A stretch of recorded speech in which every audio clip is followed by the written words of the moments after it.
What's going on, you guys? Welcome to week 8 of my photo shoot prep vlog. This week I got done with my finals on Monday, and as you can probably tell by this title, everything kind of went downhill from there. There's not going to be much footage this week, and I'll include it a little bit later, but I do want to talk about what happened because I'm trying to keep as transparent as possible. And my hope is that sharing this with you will somehow help you as well, especially if you've gone through something similar or are going through something pretty similar yourself. So I was pretty exhausted from the last few weeks of studying and working on group projects, and I was just mentally, physically, emotionally drained when it came to training on Monday because I got done with my last final on Monday, and so when it actually came time to train after my final, I was just exhausted and drained. But I kind of let that go, hoping that Tuesday would be a new day just because I was going to be done with finals, I would get enough sleep, I was done with the stressing. But the next day, on Tuesday, for the first time in probably months, I got to the gym and I just did not feel it at all, which was weird because I've had a very successful cut for the last 8 weeks. I had just finished my finals, I had a low in for several days that week.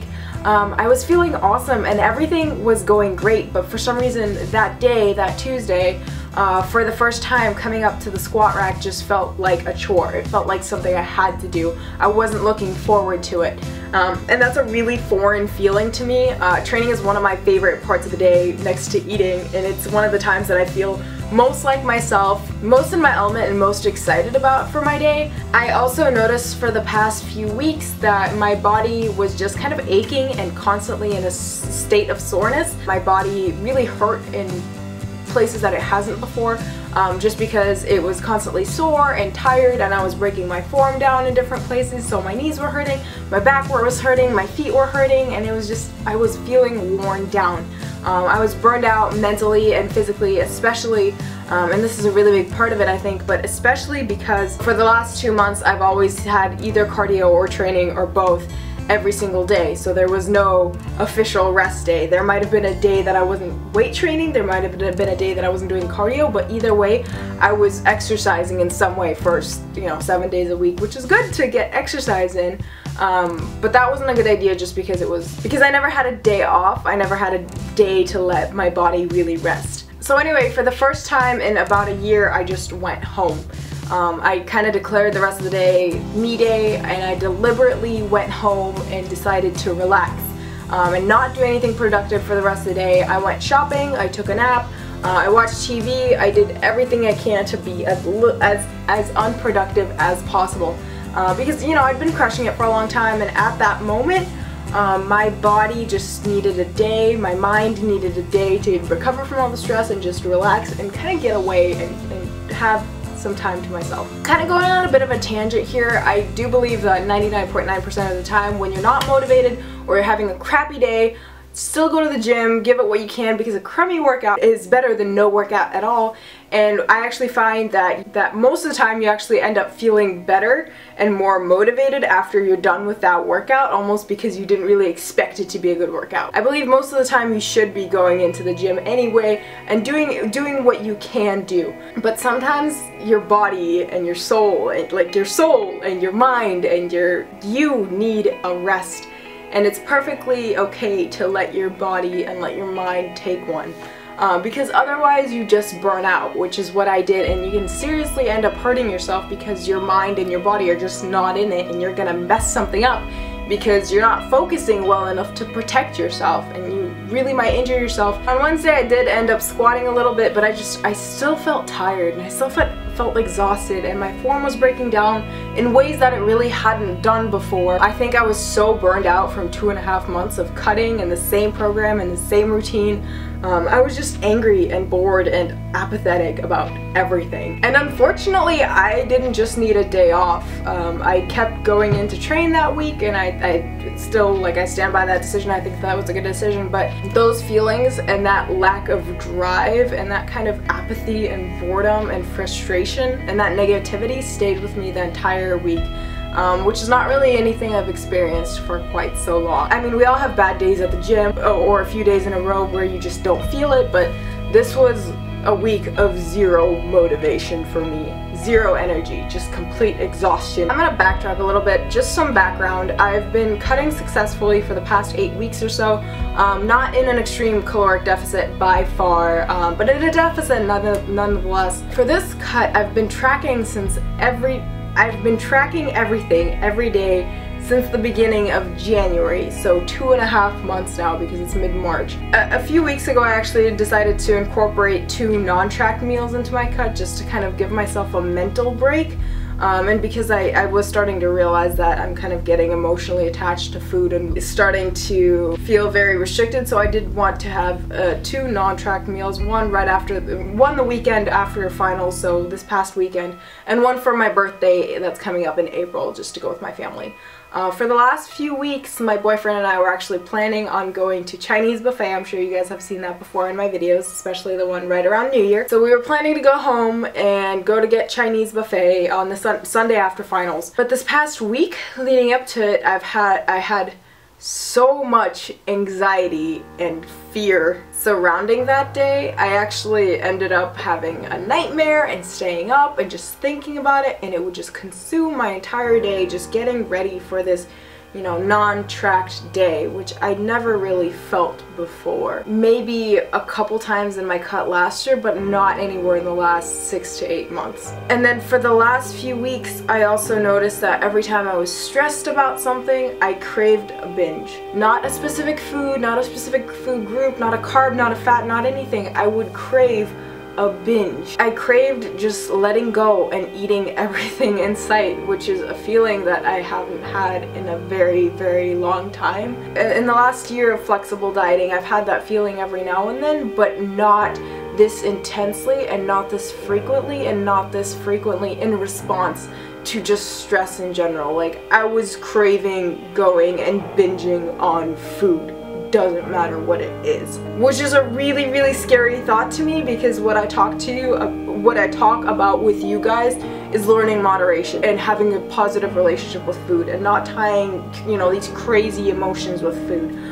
So that was just in itself that made me really anxious and really, really afraid, and it was scary, and I really did not feel like myself. I've never been so afraid of giving myself freedom surrounding food. Which is crazy to think about, considering everything I talk about with flexible dieting and moderation, rather than deprivation. This last 2 weeks leading up to this day, this day that wasn't even supposed to be a huge deal, it's just another day, it's just a day that I wasn't gonna track. Every time I thought about it, I was honestly scared when I thought about giving myself that freedom, and I was scared of binging, more so than I was actually excited to not track and excited to enjoy food. So I got down to my boyfriend's house on Saturday, and we were supposed to go out that Sunday, and I really don't know how it started. It's honestly just a haze. I really remember bits and pieces of it. I had my food there, and I had my meal, you know, my stir fry with some chicken. I don't even remember what really triggered it or anything like that, but I just started eating and I didn't stop, and I couldn't stop. For whatever reason, I was craving some of these like Ritz crackers that were on the table, and I had a few of those, and then I ate half of a bagel thin, and I thought that's not a big deal, but I ended up eating cereal out of the box, eating just rice, but I don't remember, but it was just a trance. Like, it was a trance, and it was scary. And all I could think about was food. And every time my boyfriend, who was absolutely fantastic, every time my boyfriend tried to calm me down, I would just crave those Ritz crackers even more. And every time when he told me, like, hey, you know, stop, or when he tried to help me, I just wanted them that much more. And I felt possessed, almost. Like, it was the only thing I could think about, which is something I've had before, but a very long time ago, not in the recent year. It was never this negative, and I ended up finishing out the little roll of crackers, and I let myself do that. I was like, okay, I'll finish out the roll of crackers, but I was bawling over them. Like, I was crying over these crackers because I just felt like all I could think about were these crackers, and all I could think about was just stuffing my face, and that is literally the only thing I could think about. I've always been a big eater. I've eaten emotionally, I've eaten out of stress, I've eaten out of boredom, but in the past I don't recall ever coming to this point where I'm crying and breaking down over food because of food. You know, I might have had a bad breakup and eaten to feel better, or I might have been stressed and like stress eating, but I was never crying over the food that I was holding in front of myself because it was so messed up. I think it was because I went so long without any sort of freedom from tracking. You know, I'm still eating a lot compared to others, especially people who are cutting, especially bikini competitors. But I am still tracking everything, so you know, I do have higher carbs. I'm currently at 180 carbs a day, 140 protein and 50 fat. I'm not in a huge deficit. I'm not super restricted. I still have ice cream and chocolate every night. That's not it. I think it was just because I was afraid of giving myself the freedom to not track. But anyway, I had gone so long without giving myself any sort of like non-track days, or without giving me that myself that trust, that I became afraid of giving myself freedom. So that night I was able to calm down and I guess get out of that trance after a little while and relax more or less. And oddly enough, that night I actually felt a lot better. I was much less worried about binging the next day, because I guess in a sick way I had gotten it out of my system. But I wish I hadn't let it build up long enough to be in my system in the first place. I wish I hadn't put myself in a position where I felt so constrained that I felt the need to binge in the first place, even though I'm not in this huge caloric deficit. So we still went to the buffet the next day, and we actually met up with one of my friends who I hadn't seen in a while and really enjoyed it. I still overate and ate too quickly because I had been so hungry and so excited to try all the food, but it didn't feel as emotion based, which is already a step up from where I had been the night before. And I didn't feel this immense guilt with it as I had the night before.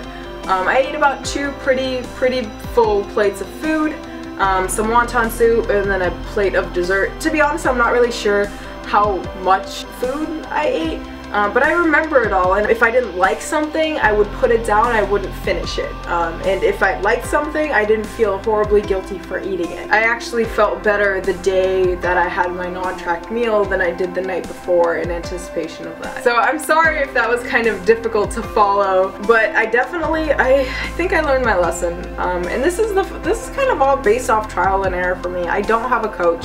I'm changing my programming around a little bit because I did get bored of it, but I'm sharing with you because I know most people don't hire a coach. Most people aren't necessarily trying to get super shredded for anything. They're just trying to cut down or lean out or feel good and look good about themselves.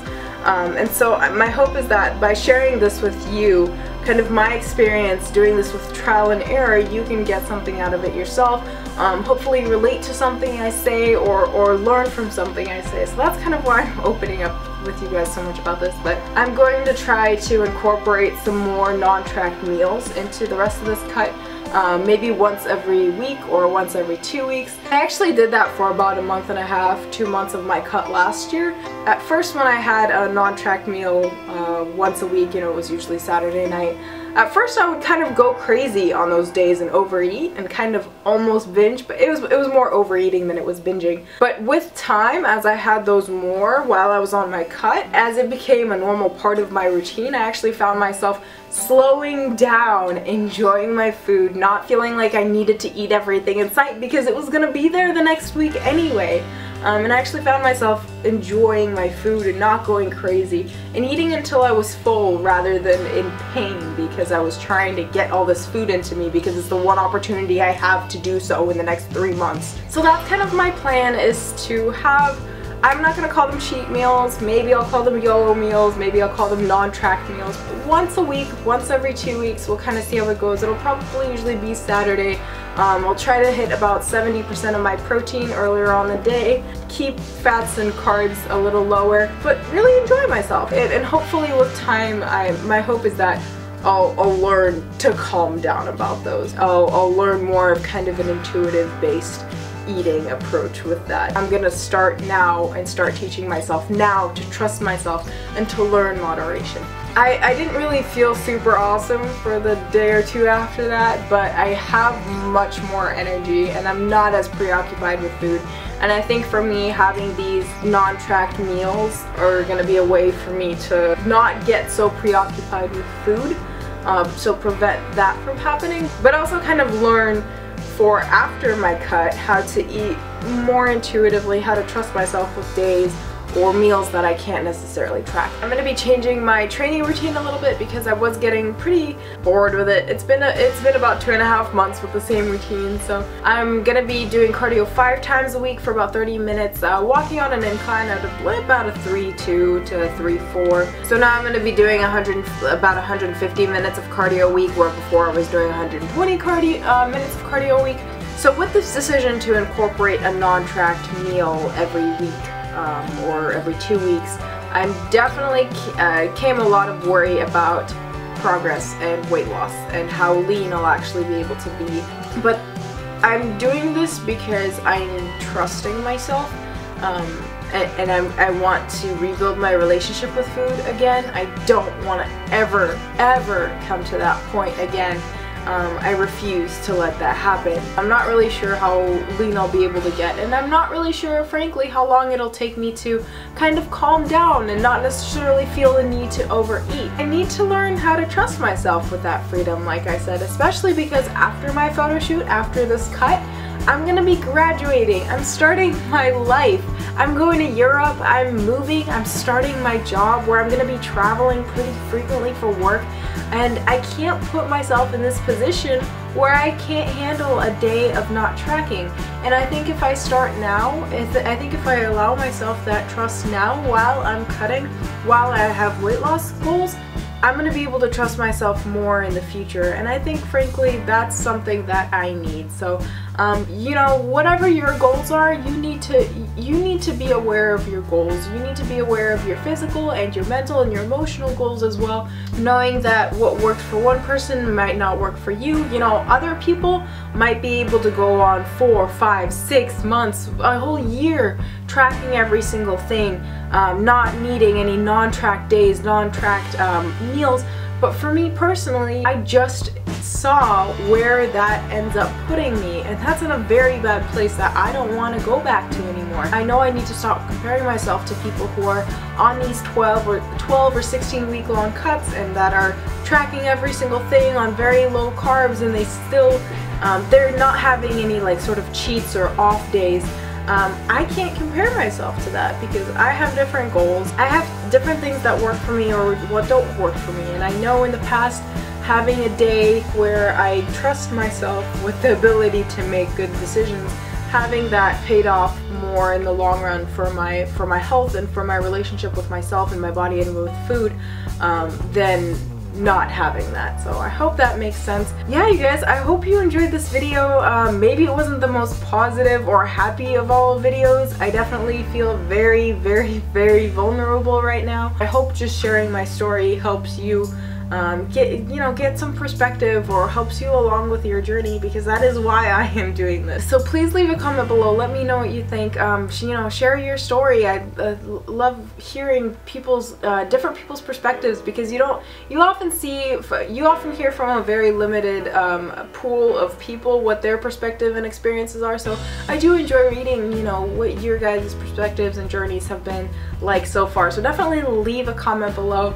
If you found this video at all helpful, please hit that thumbs up button so that it can help more people out, hopefully, even though I'm not an expert by far. I'm not the most experienced person by far, but I do have a story and I have an experience, and I hope mine helps you with yours. If you're new to the channel, I promise you the rest of the videos are a little more exciting and a little more entertaining and interesting than this. There's usually quite a bit more food porn, so please hit that subscribe button so you can stay posted for more funsy videos, as well as some of these things that I talk about, because I do think, well, grocery runs and training footage and food porn and stuff are all fine and dandy and exciting and probably more interesting to watch. I do think it's also important to talk about these issues because they are very pertinent to a lot of people, especially people in the fitness community. So I hope this video helped. Hit that subscribe button for me, hit that like button for me, leave a comment below. As always, don't stop growing.